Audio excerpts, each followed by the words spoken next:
Yo tout le monde, on se retrouve sur une nouvelle vidéo. Et mec, c'est juste incroyable.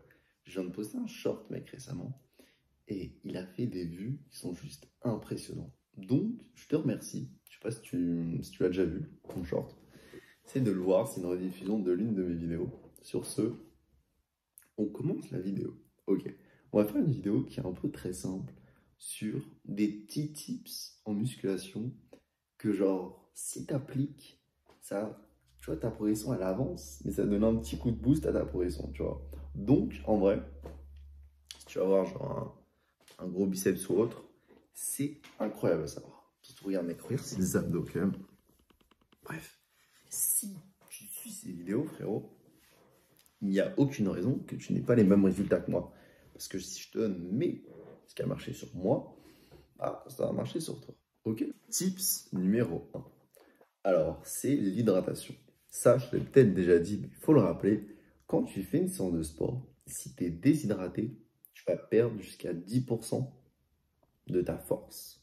C'est-à-dire que si tu es un mec qui met 100 kilos, tu vois, au développé couché, bah, tu vas passer à 90 kilos juste parce que tu sais pas t'hydrater.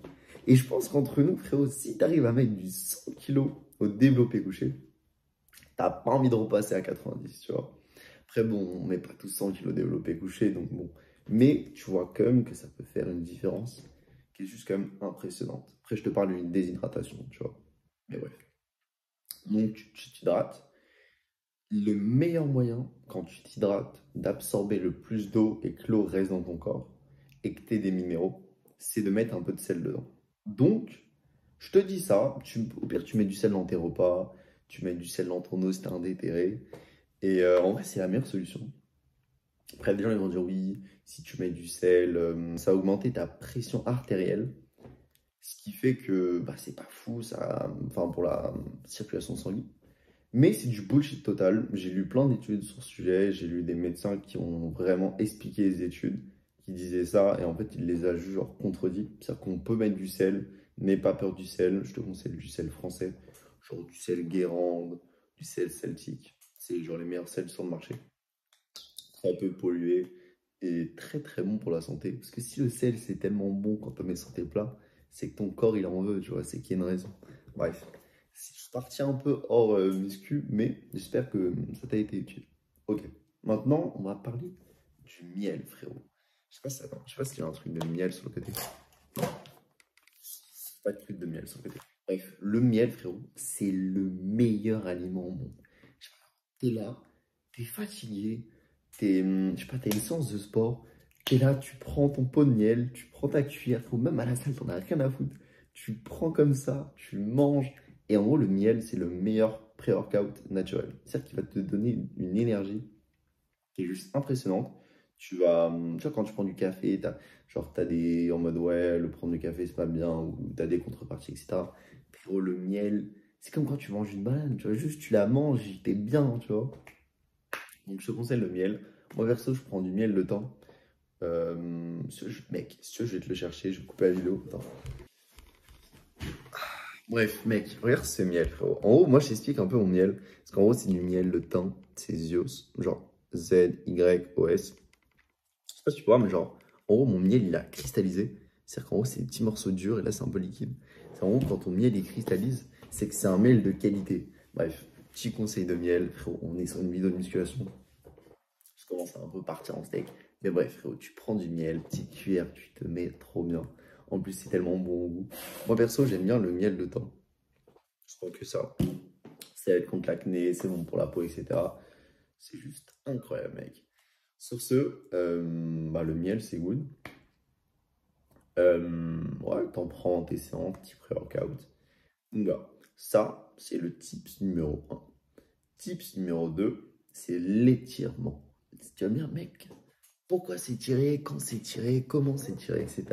Déjà, ce que je vais te faire, c'est que je vais te mettre dans les commentaires ou dans la description, je sais pas comment on appelle ça, je vais te mettre un PDF avec tous les étirements pour tous les muscles, etc. Donc déjà, mec, tu te mets très très bien. Je vais mettre ça gratuitement. Au début, je me suis dit, est-ce que je le mets, est-ce que je le mets pas? Je le mets. Comme ça, tu as tout à disposition. Comme ça, j'ai pas besoin de faire genre tous les étirements un par un. Je te ferai même peut-être une vidéo là-dessus, mais bref. Alors, Quand s'étirer, comment s'étirer? On s'étire jamais en statique avant ou après une séance. Il y a des gens qui disent ouais, vas-y, après ta séance de sport, fais-toi un étirement statique, ça va déchirer plus de fibres musculaires. Non, en gros, juste quand ton muscle, tu as fini ta séance, il sera bien détruit, donc il sera un peu, on va dire, épuisé, fatigué. Et si tu rajoutes en plus, genre plus d'étirement, ça va encore plus détruire tes fibres, mais à un stade où elles vont juste mal récupérer, et ce ne sera pas de la destruction qui vont te permettre d'avoir du muscle. Parce que tu as déjà vu un mec qui faisait plein d'étirements et qui devenait musclé? Je ne pense pas. Donc voilà, tu sais ça. Sur ce, je te laisse avec la suite de la vidéo. On s'étire en dynamique. Statique, c'est genre quand tu fais un étirement juste où tu bouges pas, tu vois. Dynamique, c'est un peu genre des étirements qui sont un peu genre dynamiques, tu vois, en mode tu t'étires, mais il y a un peu il y a un peu genre, comment ça s'appelle, du mouvement, tu vois. Donc tu t'étires en dynamique et pas en statique. Ok, et tu t'étires en dynamique avant l'exercice, avant le sport. Et voilà. Après, bon, les étirements, c'est un truc qui est vraiment discuté, donc tout le monde aura un peu un discours différent. Mais sur ce que j'ai vu, c'est que tu t'étires en dynamique au début, à la fin tu fais rien, et tu t'étires en statique le lendemain de ta séance. C'est qu'imagine, lundi je fais mes biceps, tac, tac, tac. Qu'est-ce que je fais mardi matin? Frérot, mardi matin, je me pète mon étirement des biceps et des avant-bras, parce que je pose ça, tu vois. Et après, je sais pas, genre, mercredi, je fais genre dos. Bah après, jeudi, je sais que je vais m'étirer le dos, tu vois. Et comme ça, je trouve ça grave cool parce que ça te permet de garder un peu de la mobilité. Parce que tu vois, quand tu fais de la muscu, tu te raidis un peu et quand tu te raidis, bah, tu deviens moins souple. Donc si tu arrives en même temps à soulager ton muscle, améliorer ta récupération, améliorer ta souplesse et améliorer, on va dire, l'ensemble, je trouve ça stylé même d'être souple, de faire le grand écart, d'être plus, on va dire, de mieux maîtriser ton corps et tout. Et aussi, encore, je te spam le truc, mais si tu fais des étirements, tu auras une meilleure amplitude sur tes mouvements. Ça, tu pourras aller encore plus loin dans ton mouvement, parce que tu seras plus souple. Et si tu vas plus loin, tu as un meilleur étirement. Et si tu as un meilleur étirement, c'est que tu auras des meilleures projections musculaires. Parce que plus ton muscle est étiré dans sa séance, plus il crée du muscle. Donc, frérot, c'est un donnant-donnant, un gagnant-gagnant, ce que tu veux, qui est juste énorme. Ok. Alors, j'ai mis une petite note, comme ça je look at the côté. Alors voilà. Maintenant, je vais te parler encore des petits tips. La récupération. La récupération, c'est super important. Tu récupères pas pendant, enfin, tu fais pas du muscle pendant ta séance, tu fais du muscle après ta séance. Donc, c'est quand tu récupères. Donc, comment bien récupérer? C'est très simple. Tu dors. Tu dors. De toute façon, je vais te faire des vidéos sur le sommeil. Donc là, je te donne un peu Bon, de toute façon, je te ferai des vidéos sur le sommeil. Donc, ne t'en fais pas. Abonne-toi, mets un like. Mets ton petit commentaire si tu as envie. Et une vidéo sur le sommeil, dans tous les cas, elle va arriver, que tu t'abonnes ou pas, mais si tu t'abonnes, tu auras plus de chances de la voir, donc c'est cool. Donc voilà, je te parlerai du sommeil, de la récupération dans le sommeil. Nourriture, bah tu manges pas des aliments transformés, t'essaies de pas manger trop de sucre, genre raffiné. Et bon, je pense que l'alimentation, je vais pas te faire un schéma, mais tu sais un peu ce que c'est, tu vois. Au pire des cas, normalement, j'ai des vidéos sur ma chaîne qui parlent de quelques topics en alimentation. J'ai pas encore fait une grosse vidéo sur l'alimentation. Il y en aura une plus tard, mais voilà. Maintenant, les douches froides. Ça, bon, je fais beaucoup de pubs sur ces vidéos, mais les douches froides, j'ai fait une grosse vidéo dessus qui est vraiment très bien si tu vas aller voir.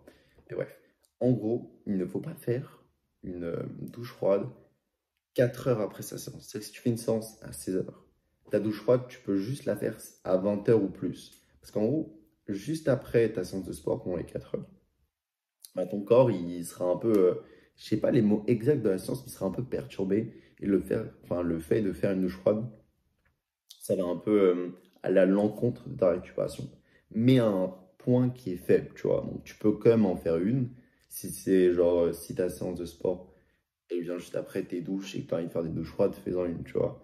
Mais si tu peux décaler la douche froide, ce serait l'idéal, ok? Moi, perso, je l'ai fait genre peut-être 3 heures après ma séance de sport. Ce qui n'est pas vraiment idéal, mais c'est pas grave, tu vois. Bref. Tac, tac, tac. Il y a aussi le sauna. Le sauna, c'est super bien pour la récupération. Par contre, ce que je dis, c'est que Le sauna, c'est chaud. Et en gros, tout ce qui est chaleur, c'est bon pour ton corps, tu sues, etc. Et en gros, tes couilles.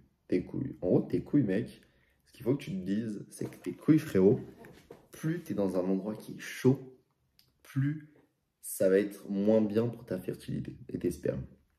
C'est-à-dire que quand tu vas dans un sauna, ça va un peu niquer ta fertilité. Donc, ce que beaucoup de neuroscientifiques conseillent, c'est de mettre des putains de glaçons sur tes couilles, frérot, quand tu vas au sauna, pour que ça soit mieux. Donc, après, bon, tu fais ce que tu veux, mais la chaleur, faut que tu le saches. Ça va un peu à l'encontre de ta fertilité. Ok? Ok. Ce que je peux aussi te conseiller, c'est que tu vois, quand tu manges ton repas, je sais pas, à midi, tu finis de le manger à 12h30, il faut que tu attendes 1h30, voire 2 heures avant de faire une séance de sport. Pourquoi? Parce que si tu fais une séance de sport en ayant mangé, bah en gros, ton ventre, il va le digérer et ça va lui demander de la force. Et si tu fais en même temps une séance, de un, tu vas ralentir ta digestion, donc c'est pas fou pour ta digestion. Et de 2, tu seras moins performant pendant ta séance. Et je veux dire, si tu es performant pendant une séance, tu vas faire plus de muscles, tu vois. Donc, évite de manger, genre, évite de manger et boum, faire une séance de sport. Moi, c'est que mon frère, il fait ça. Frérot, je ne comprends pas pourquoi, tu vois. Mais bref, moi, voilà, si tu veux faire du muscle dans le truc le plus objectif et le mieux possible, c'est de faire ça, ok? Si par exemple, tu as fini de manger à 12h30, je sais pas, genre, tu pars à la salle à 13h30 pour arriver à 14h, comme ça te fait genre 1h30. Et l'idéal, c'est un peu 2 heures, mais bon, 1h30, ça va être déjà très correct si tu veux faire ça proche de ton repas du midi, ok? Parce que, honnêtement, quand tu manges un repas, t'es pas parfois un peu fatigué ou genre, je sais pas, t'es même à l'école, tu vois, genre, t'es là, tu manges à la cantine, après t'as un cours juste après la cantine, frérot, t'es un peu dans un zion, tu vois. Donc voilà, genre, faire une séance après manger, c'est pas l'idéal, ok? En vrai, voilà, je pense que je te coupe la vidéo là-dessus. J'ai encore peut-être quelques vidéos encore à faire sur la musculation pour te donner plus de conseils. D'ailleurs, il faudrait quand même que je sorte quand même des séances, genre séances pec, enfin mes séances pec, mes séances bras, mes séances abdos, etc. Même mes séances cou, tu vois. Bref. Donc voilà, j'ai adoré la vidéo. Je vais me coucher dans pas longtemps, mais je suis trop excité, j'ai trop envie de faire des vidéos, mec. Donc, hâte de te retrouver dans pas longtemps. Si tu as des conseils, des idées de vidéos, tu me les mets en commentaire. C'est avec plaisir que je regarde ça. Donc sur ce, je te fais la bise et à demain. Bonne séance de sport, bon dodo et la bise.